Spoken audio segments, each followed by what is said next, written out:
Today on episode 145 of the Moving Forward Leadership Podcast, we speak to turnaround expert Mark Fraust, and he's going to tell you how you can improve your business at any time and not just when times are bad. That's right, folks. It's all about keeping your business afloat today. Are you ready for this? All right, let's do it.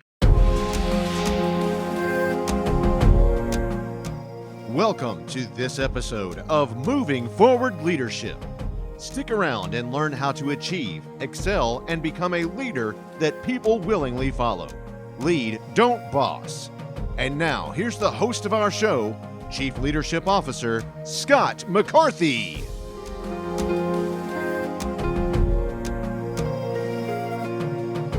Welcome all to the Moving Forward Leadership Podcast. Yes, it is your Chief Leadership Officer, Scott McCarthy, and welcome to the podcast where we talk about the three domains of leadership. 1, leading yourself so that you can be the best leader possible.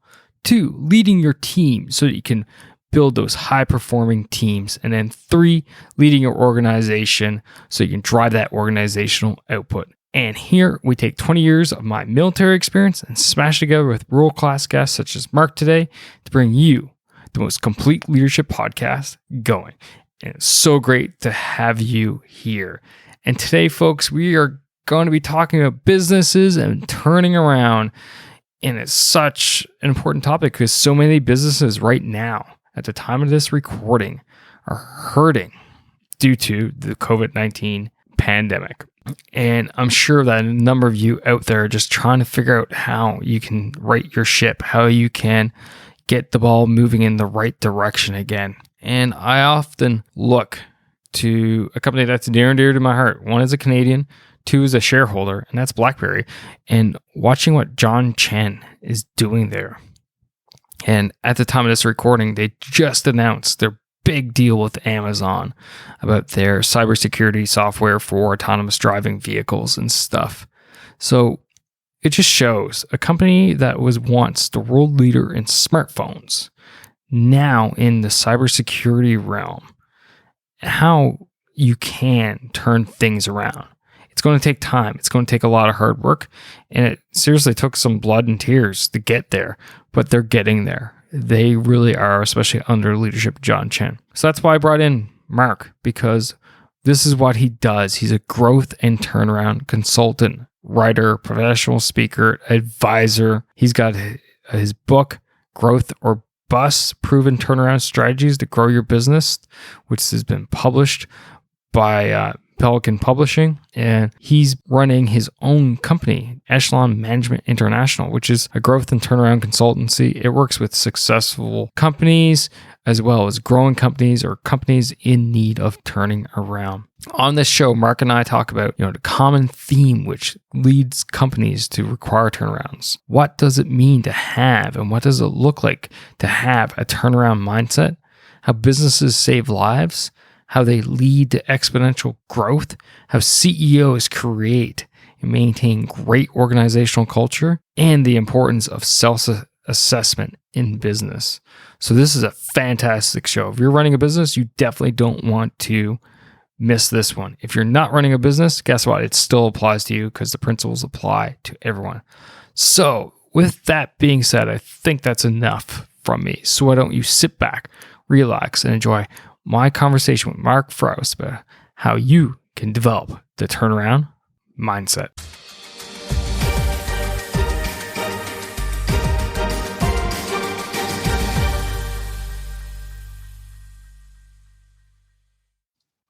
Mark, welcome to the Moving Forward Leadership Podcast. So great to have you here. Great to be here. So one of the things I like to do with all my guests is get them to give a little background about themselves, who they are, how they got to where they are today, and anything interesting in between.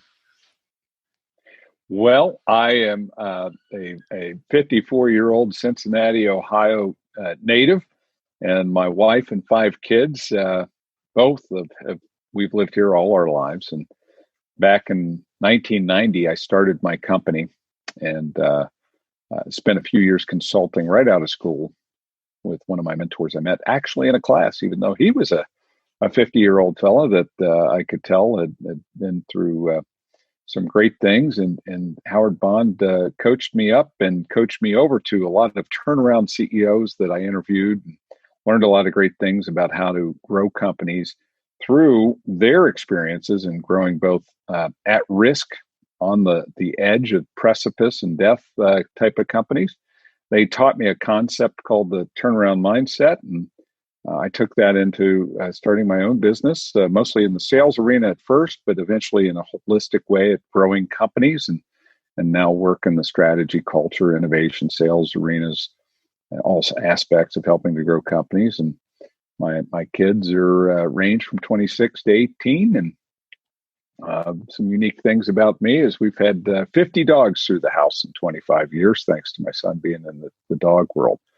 But now we're down to just one good dog, a great hunter. I love to hunt, and that's kind of a great metaphor for business too. So yeah, that's a little bit about me. 50 dogs. Holy smokes. Yeah, most of them were puppies, probably 20 some odd puppies in there. But my son had a lot of great, very valuable dogs given to him as payment. He was in the very top echelons of the dog world.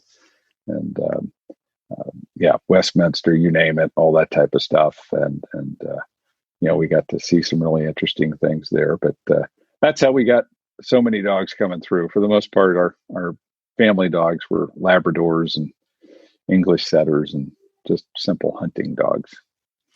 Well, I like to throw out random awards here on the show, and you definitely get the award of the most dogs ever. But I guess. Yep, indeed. That's super interesting. Anyway, let's actually get I'll talk about leadership, obviously. Now, You are a growth and a turnaround expert.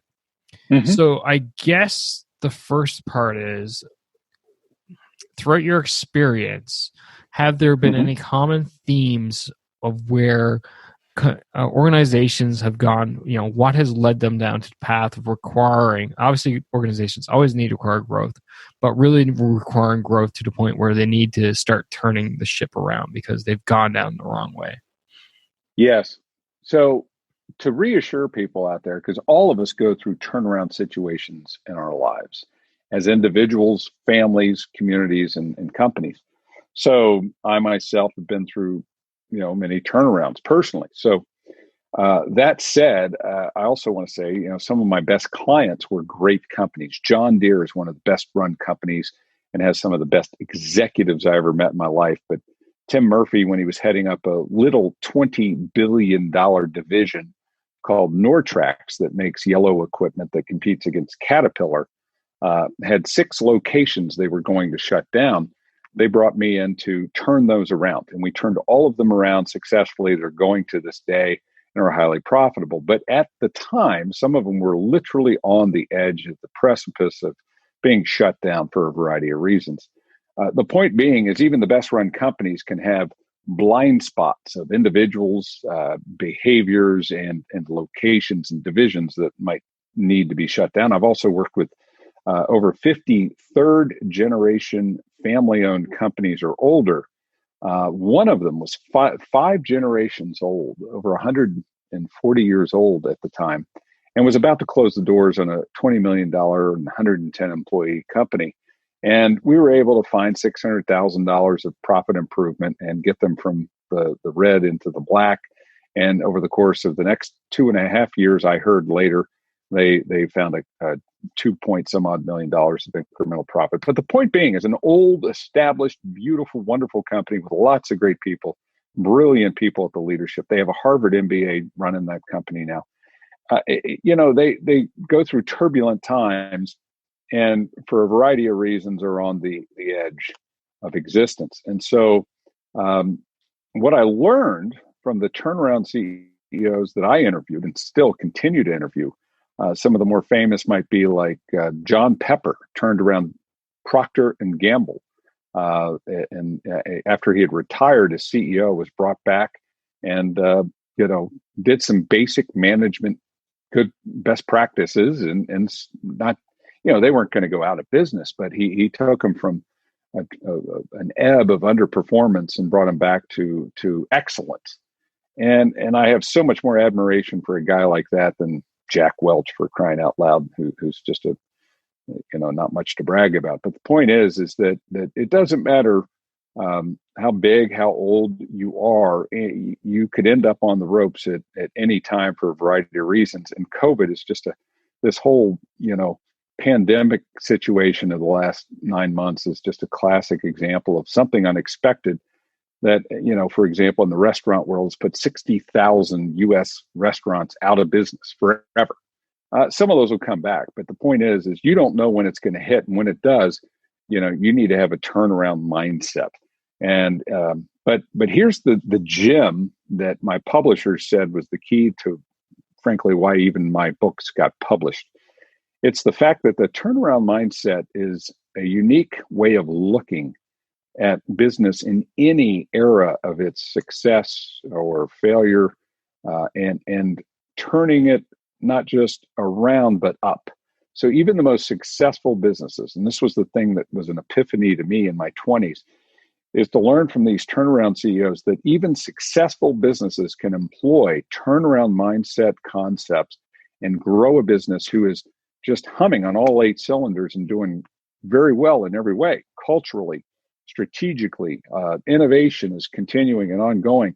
Continuous improvement is just seen throughout the company, but they can still raise the bar.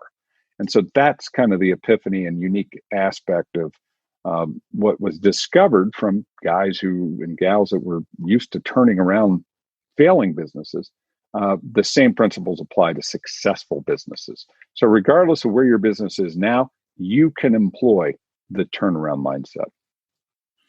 I really like that aspect of continuous improvement. And I'll tell you why. So the show is called Moving Forward Leadership. Right. Moving forward is exactly that. It's that continuous improvement of looking at where a leader is today and moving forward to where they want to be tomorrow. And looking back the past couple of days and realize that, hey, I'm 3 steps ahead where I was 3 days ago. It's that continuous improvement. That's a bit of the mantra here at the podcast. So I really fact, like you that. You exemplify an old adage that the founder of modern management science extolled time after time. Peter Drucker used to say, if you keep doing what has made you so successful, eventually you will fail. Right. No, for sure. So let's do a deep dive in this turnaround mindset that you talked about. What are the components of it? What does it look like? What does it even mean to have that turnaround mindset in the first place? Sure. So in its simplest form, if you look at a mindset, is actually an aspect of strategy. If we distill strategy down to just 3 words, they would be vision, divergence, and focus. So all companies need to have a vision, a picture of a future state that's different than the current state, that is better and is attractive to all those that might be pursuing it. So you got to cast a vision that people are attracted to and motivated to change their behaviors around, et cetera. So vision is the first step. So whether you're healthy or going out of business, but even when you're healthy, you've got to have a picture that's dynamic and attractive to people and causes them to improve and raise the bar. Divergence has to do with being different from the others in the marketplace. So most companies that are doing well are different enough to be doing well.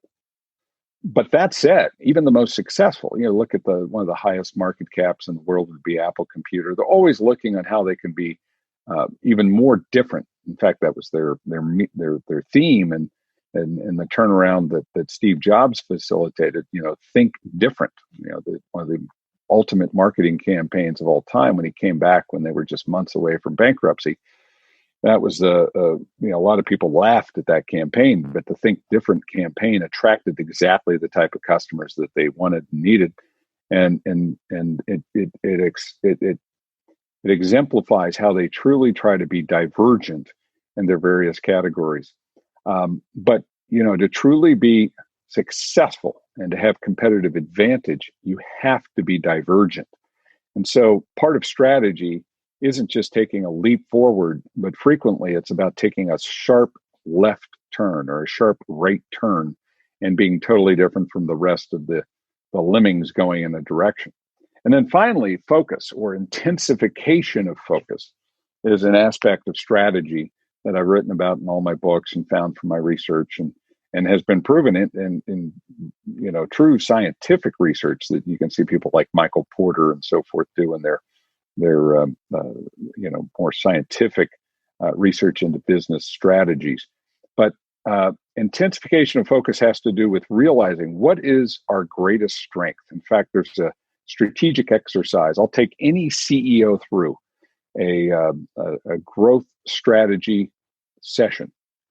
Pro bono, I'll do this with anybody. I feel like it's my calling to help CEOs to truly discern their points of strategic differentiation.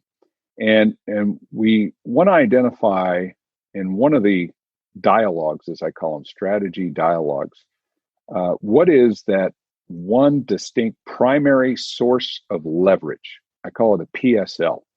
So a PSL is your decision on one of 10 potential areas in which you can potentially very much differentiate from the rest of the competition, but at the very least, have your most significant point of leverage.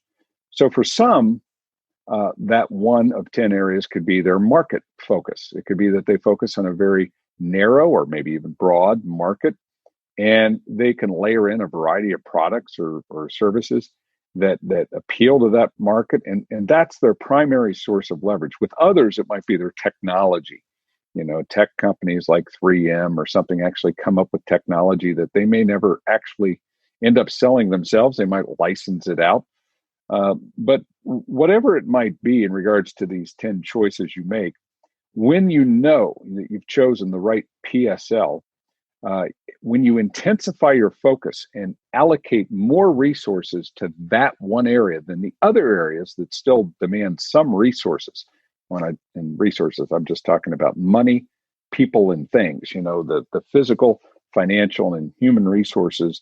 The management's all about deciding how to balance your expenditure of those three areas of resource.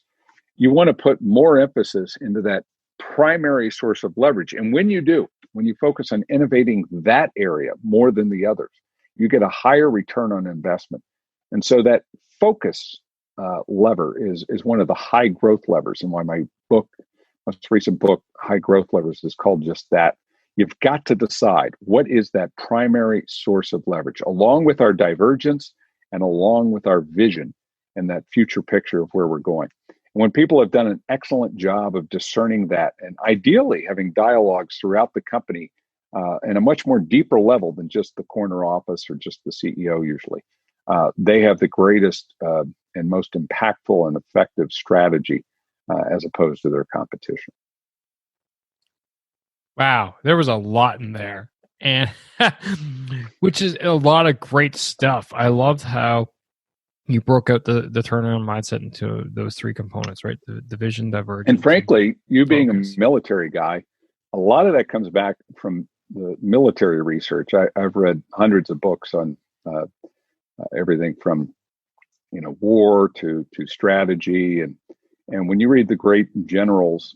And there's so many examples throughout warfare, as you know very well. We're combatants that were outnumbered, literally 5-1, 10-1, 14-1, still beat the competition because they did exactly that. They had a vision to take the hill. They had a vision to demoralize. They had a vision to whatever it may be, but they knew their mission. They also knew their strength, which might be in surprise or initiative or in a technology or whatever it might be. Just in the founding of the United States, we were outnumbered greatly. We were outmanned, outgunned, et cetera. But we took a different tact. We took a sharp left turn. We learned from the Native Americans and how to fight, and they joined us, and we fought from the side, not the front. We changed the game. And, the terrorist against the British beat them and won. And so, Napoleon has great examples of that. And all the great generals have many examples. There's actually a general from from Russia that was undefeated. I think he had 22 different campaigns and he was outnumbered in most all of them, but he always won. It was because of those three simple words. Good strategy has that vision, the points of divergence, and the intensification of focus. I feel like you're the person that should be in the military, not me. With that, I could only be a general. I wouldn't be the guy, even though I'm a good shooter. I'm good with a gun and aim, but I am not. I wouldn't be good on the front lines. I'm not a good fighter, but I'm a good thinker, and I know how to inspire great generals, CEOs in business to think different and to build that vision and to discover their points of diversion.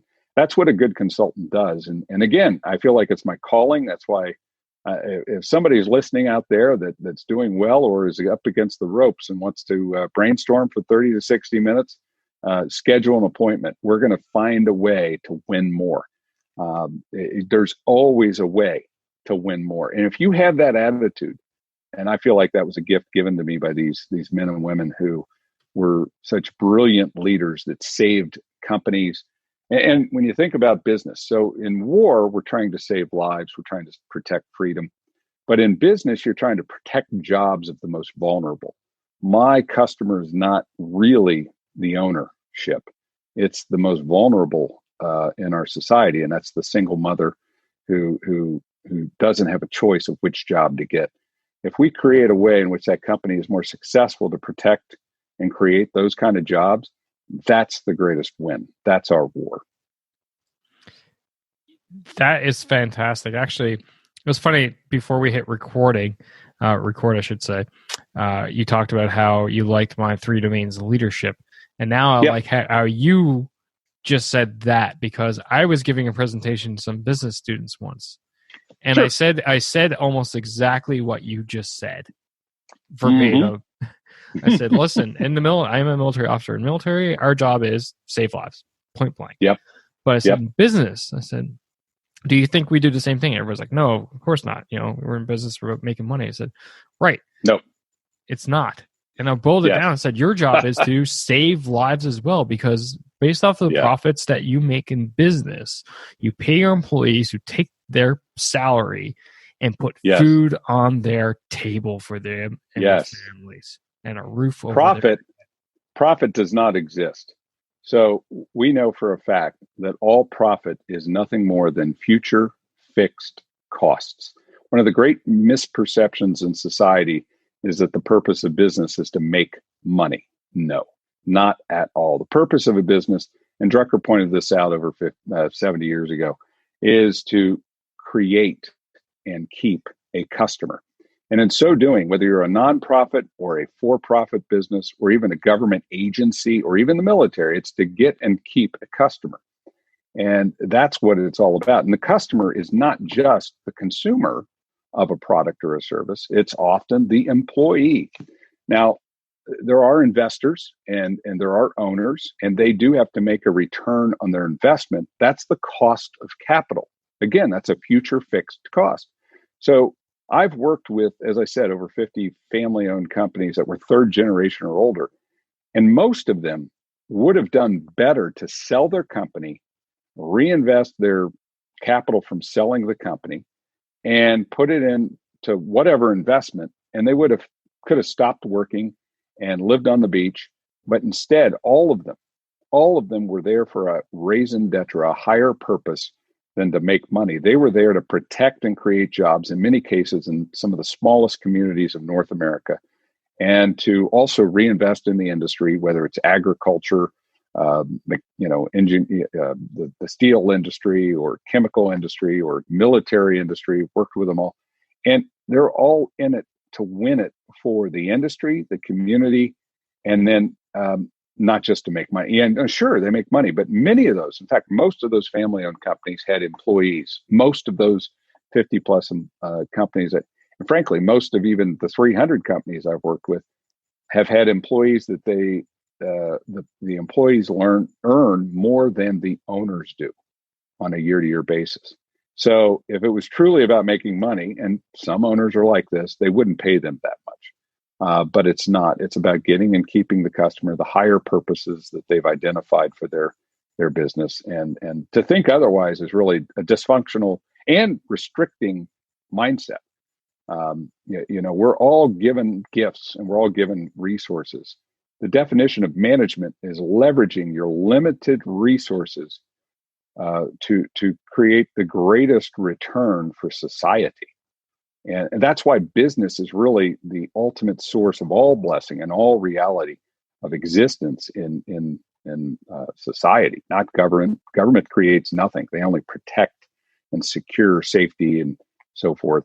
But business is the source of all innovation. The two core functions of business are marketing and innovation. To identify and understand the customer, and then to create something new and different that's a new dimension of performance in the customer's experience. You're a leader. You're busy. You're busy taking care of your people. You're busy taking care of your organization. And if you're a small business owner and you're at the top of the food chain, you're here listening to this podcast because you want to know how to lead your people better. So you don't have time for that nitty-gritty details that revolve around marketing. Believe me, I get it. I'm with you side by side. So that's why, I've tapped into using Penji. If you look around at all my social media, banners and logos, they're all developed by Penji. Jonathan Grzybowski, co-founder of Penji, has been a great supporter of the podcast, and I'm supporting him. So if you go to penji.co, penji.co, and use the coupon code MFL15, you're going to get 15% off your monthly subscription. And that isn't just 1 month. No, that is for life. As long as you're paying into them, you're going to get that 15% off, which is huge. Check it out and see if Penji is right for you. Because you know what? I know they're right for me. Again, that is Penji, penji.co, and use the coupon code MFL15. And now, time to get back to the show. Yeah, I like that and how you put that. Now, you mentioned basically the buy-in of the vision and that higher calling, essentially a mission for companies. Would you say that is a driving factor behind what a lot of businesses have for their exponential growth, or is there something else that drives that? Especially once you get around, once you've turned the business around and you start going into the exponential growth, is it that higher mission, or is it something else that leads that way? There's a lot of companies that don't grow top line and don't grow bottom line that much that have a very powerful mission. So, hospitals, many of them will identify their mission is to give comfort and calm to those individuals that walk into the emergency room, because most of them really don't need anything but peace, and some actually need significant interventions, of course. But when you really get back to what's your mission, that's one thing. Sometimes, yes, the mission is transformational. Exponential growth, though, where does it come from? Exponential growth typically comes from significant innovation. So, definition of innovation is creating a new dimension of performance. It's not just raising the bar a little bit. It's not just a 15% increase in top line, bottom line growth every year. It's not just delivering good products and high customer satisfaction. True innovation creates a new dimension of performance. So how you facilitate and manage innovation and entrepreneurship within your company is, like I said, it's one of the two core functions of all business. But it's from that you create the exponential growth. So when you say exponential growth, I'm thinking 300, 500% growth over a few years. If you can manage that due to the constraints of financial, physical, and human resources. A lot of companies could grow at 100% a year, but it actually puts the company at risk because of the speed at which they have to hire, and then matriculating people into a culture can jeopardize that culture. And a culture is one of the three keys of a business's health. So, for example, I have a little CEO roundtable I set up for small businesses that weren't really a perfect fit for my ideal customer, but they're great and fun. And we just had a meeting the other day. One of the guys there, he only works 4 hours a week, has a very profitable $5 million business. But the most important thing he does is he takes about 6 months to onboard a new employee, because what's so critical to his MSP, IT business, Microsoft service provider type thing, is that they adapt to his unique culture. Because unlike any of his competition in the Midwest, they have an intense focus to where they really act like they're part of the teams that they serve. And their service and responsiveness is at a totally different level compared to the competition. And he empowers them to make their own decisions. He's got to teach them the parameters within which they can make decisions. And he's got to empower them to be able to pull that trigger quickly without having to call their manager, the higher ups, or him. And it takes 3 to 6 months for somebody to really believe this is for real. But once they do, it's done. And so that onboarding is the greatest constraint. So when you talk about exponential growth, you're going to bump up to some constraint. And you got to figure out, can you break through that or not? So for him, he's got a constraint of onboarding that is pretty tight. And that business kind of does have a ceiling that a lot of businesses don't have. He doesn't have something that can be franchised out to, a dozen cities. So, it's relative, but, sometimes though the mission to, the way you stated that there, like to put a man on the moon before the end of the decade is such a compelling mission that you break through and have exponential growth and discovery and innovation and technology and teamwork and et cetera, that we put a man on the moon in, fewer than 10 years, but it's relative. And I think all of us have to discern what is the capacity of growth that we could manage. And you do have to look at the constraints of your resources and the management of your culture and innovation rate and strategy and market, and be wise about that, not to go for too much. And then yet there's other businesses where you could go from 1 to a billion in a few years, and good for you. But that's a relative question is what I would say to that. That's a fantastic answer, honestly. I like how you identified a couple of key problems with exponential growth. And everybody thinks it's a fantastic thing and a magical thing. But you raised probably one of the biggest concerns and issues that we talk here at Moving Forward Leadership often, and that is organizational culture. And culture matters. And as you bring in people into your organization, the teams change because the dynamics change. Every person will change the dynamic of the team.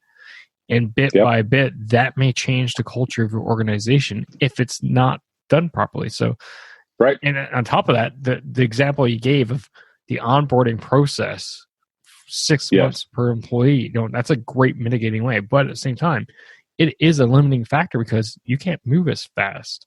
Right. If you're just bringing them in saying, okay, here's your job, here's your tasks, and away you go. A family can't adopt 20 new kids and maintain that family culture. A community can't adopt, 20,000 new adults into a small community and maintain that culture. A business can't, double in size of employees in 1 year. And that's why mergers and acquisition efforts can be such a risky business. And a lot of the big strategy firms, pointed to M&A as the big growth lever, and it was a ridiculous concept and failed miserably for the vast majority. Now there's exceptions to that. There are roll-ups to where if you can maintain and basically acquire small businesses that stay small business. For example, one of my clients tripled in size from a $70 million manufacturer of products in the agricultural world that sold for $500,000 to farmers. To 200 million in about 3.5 years. And we were busting at the seams and just barely keeping the culture together. But Tony Hsieh, founder of Amazon, did say, wow, whatever you did to that culture, you were one of the 2 best companies of 1,000 that came out through over the last year. Alan, I'd like you to come back and explain what you and Mark did to maintain such a great culture. And we did it, but yet we'd still hit a wall, and ultimately John Deere had to buy them out. And John Deere has wisely said, let's keep them separate. Let's not turn them into John Deere. Let's keep all the same employees. We'll put in a CEO that's John Deere, a CFO that's John Deere. But other than that, everything else is going to maintain, the Hagen Manufacturing Company and be its own deal. We want that to be separate. And that's a concept that I actually got to in a variety of ways, work with some of the folks from Harvard out of the innovation area that one of the profs did a thesis on how innovation must be separate. And that's why so many Fortune 500s have to buy companies and buy innovative environments and buy innovative cultures. And they now know they got to keep them separate, and they can't absorb them into the same mothership body, or else they'll lose that innovative edge. Now, with all your experience through interviews and working with all these, Fortune 500 companies and top level companies and stuff like this, what are some of the aspects that you've realized that great CEOs use, tactics and strategies great CEOs use to create and retain great organizational culture within their business? First of all, they cast the vision and help facilitate the clarification of values that is not germane, but part of what's made them successful thus far. So you could look at most any highly successful company, and whether Steve Jobs at Apple really identified values, because he was also an idiot savant of a manager. He was very abusive and created horrible cultural environments in some ways. But there were other aspects of the culture that were very helpful and conducive to facilitating ongoing innovation. You got to identify what's healthy. There are empowering beliefs and disempowering beliefs throughout every organization. So, for example, what I facilitate and good CEOs of these companies facilitate is a clarification of what are our empowering beliefs that make our culture strong, and what are our disempowering beliefs that limit our potential. And if you identify those two sides of the coin and you work to magnify the one side and mitigate the other side, that is really where your cultural objectives come from. There's 7 essential areas of objectives: marketing, innovation, cultural, resource, which includes human, physical, and financial, productivity, social and community responsibility objectives, and finally profitability objectives. And most companies don't set true cultural objectives, but that's exactly the kind of questions you need to ask: is what are those empowering and disempowering beliefs? And then after you've identified those and you've confirmed that what you've discovered is real, deal with them. Frankly, that some of the greatest disempowering beliefs that the best CEOs are good at uncovering are the ones that are actually in their own head.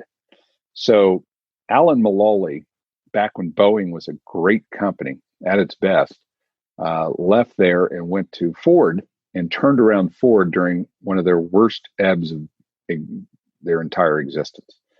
And he had 17 key employees that were reporting to him. And he tells of the story of how they all had to identify, including himself, what was limiting their potential.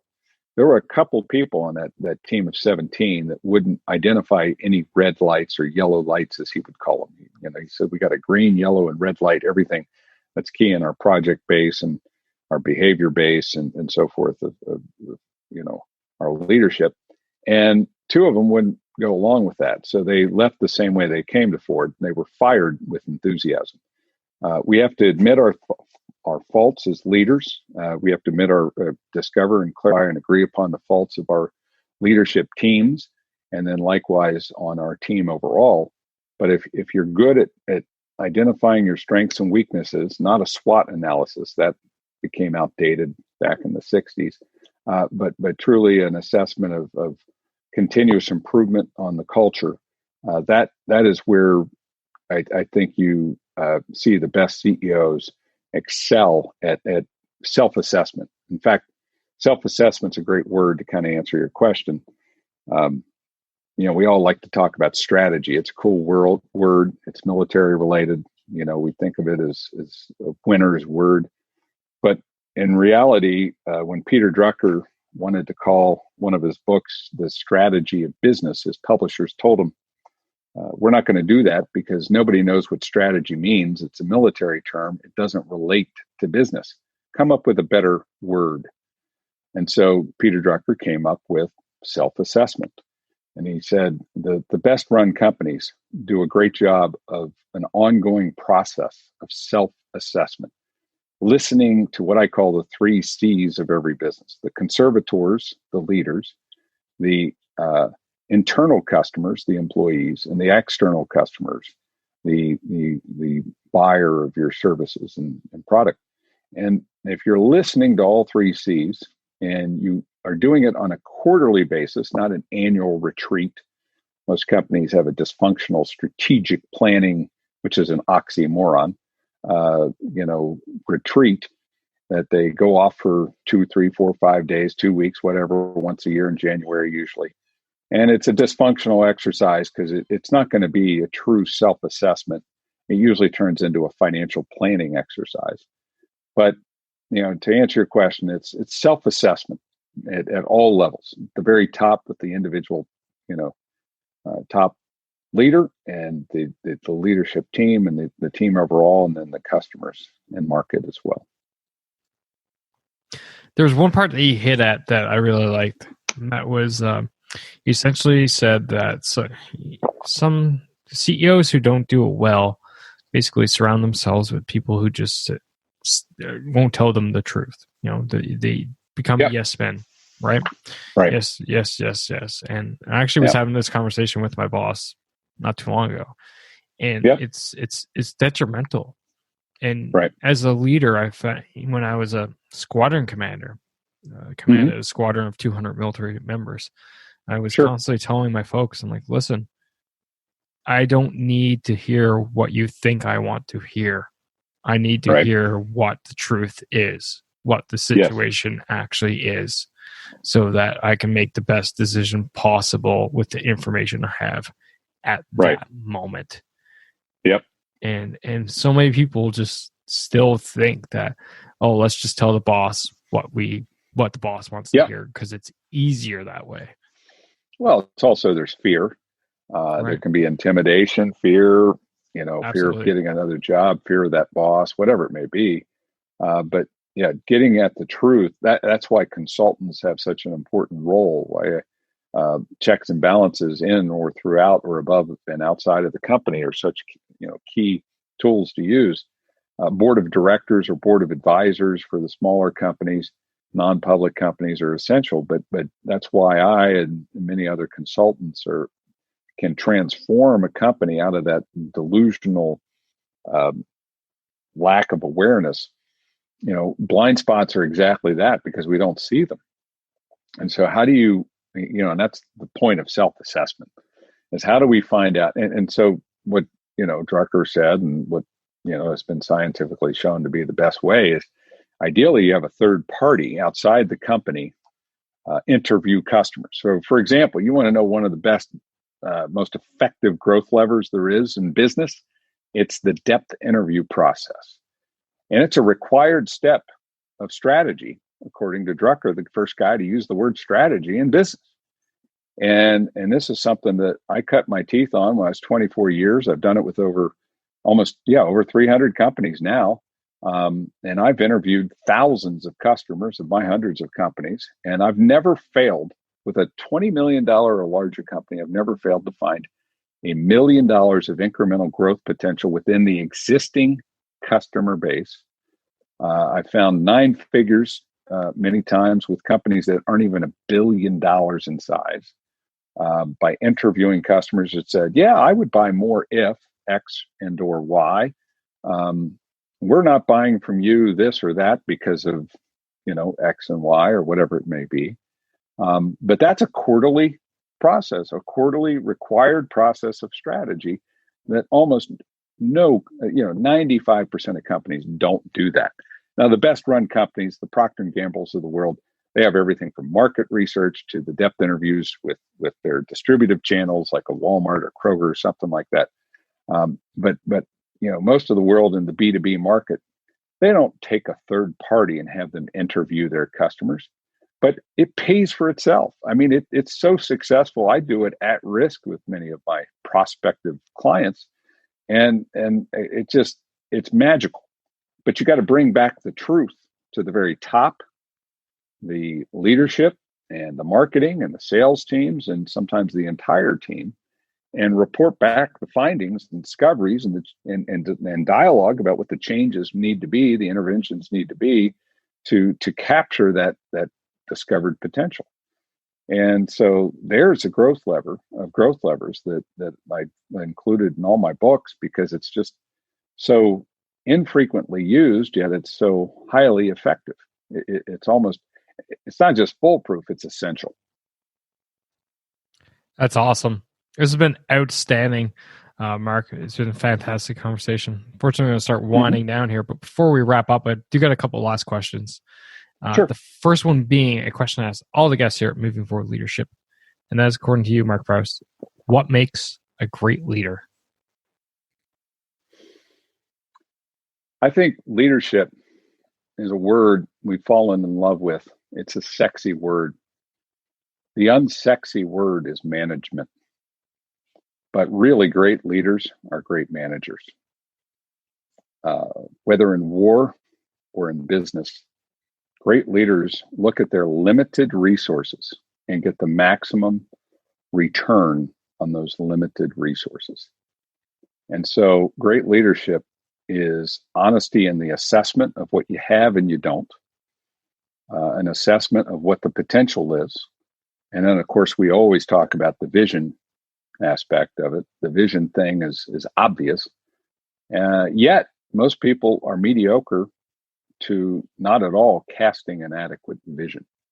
And so a vision has to do with belief in the potential. I've had many a people.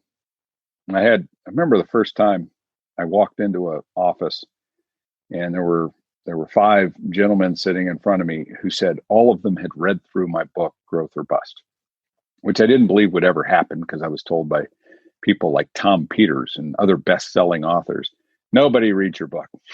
They're going to read a chapter or 2. They'll be impressed that you have a book, but they're just not going to read it. So don't get your hopes up. These guys actually read it, but they still questioned whether their company could be saved. And they said, could our company be saved?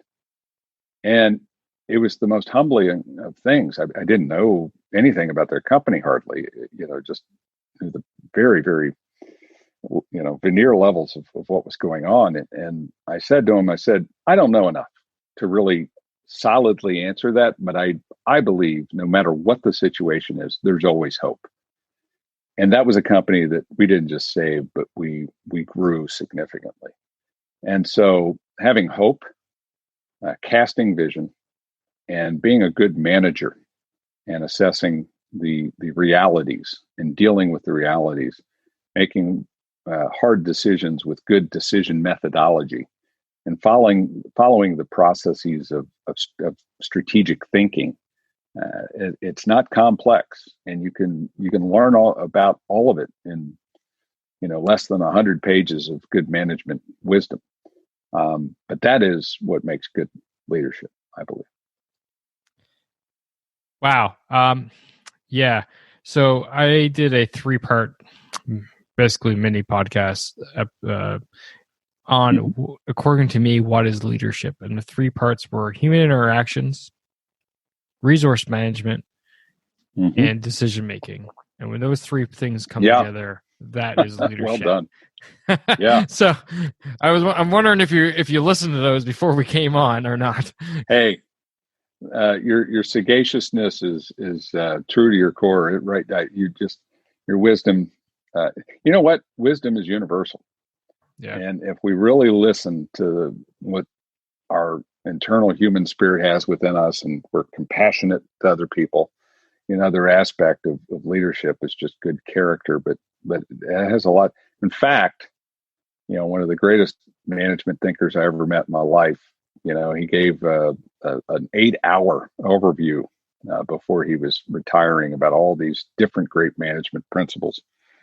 And then at the very, very end, he says, but you know what? What it really all comes down to is one little 4-letter word: love.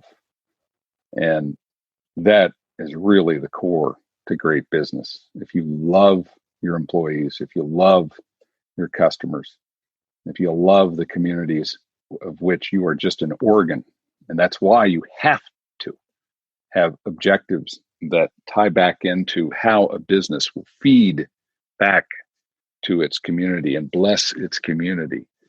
That is really the key to business. It's love for all those entities of which give you the ability to even exist. Love. Fantastic. I think the audience is probably wishing this doesn't have to end, but here we are, Dan. Final question of the interview is, how can people find you? How can they follow you, reach out to you, be part of your journey? It's all about you now. Sure. Well, I got a lot of websites, but growthorbust.com goes to the echelonmanagement.com website, but people misspell echelon and management. Growthorbust.com. You can call me 513-621-8000 and Mark at em1990, the year we started.com.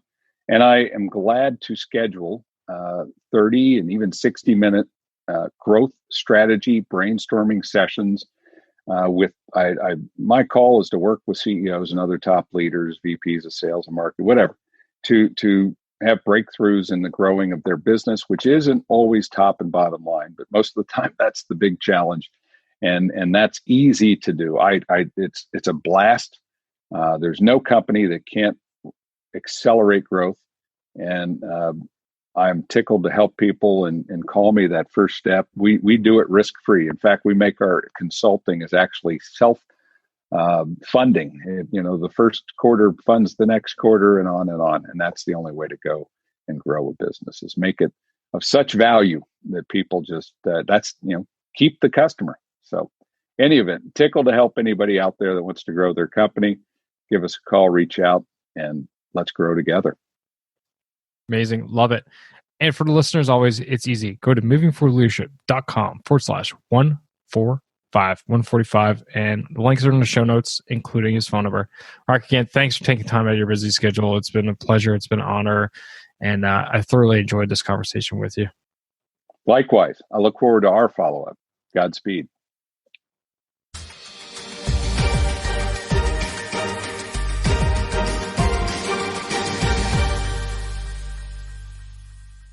All right, that's all I got for you fine folks today. I hope you enjoyed the show. I hope you enjoyed the interview. And most importantly, I hope you got something out of it. And if you did, remember, R squared, S squared, right? Rate and review the show so that it gets a little bit noticed, a bit more. But most importantly, I can help more people, because that's what I'm here for. That's what my guests are here for, is to help more people become better leaders and not being bosses, right? So remember that. R squared, rate and review. S, share the show. Share this show with someone who you think can relate to the podcast as a whole and today's topic. And then finally, subscribe. Subscribe so that you never miss another episode. And you can do that via your podcast playing app of choice through movingforwardleadership.com/subscribe. That's it for today, ladies and gentlemen. And as always, stop bossing and start leading. Take care now.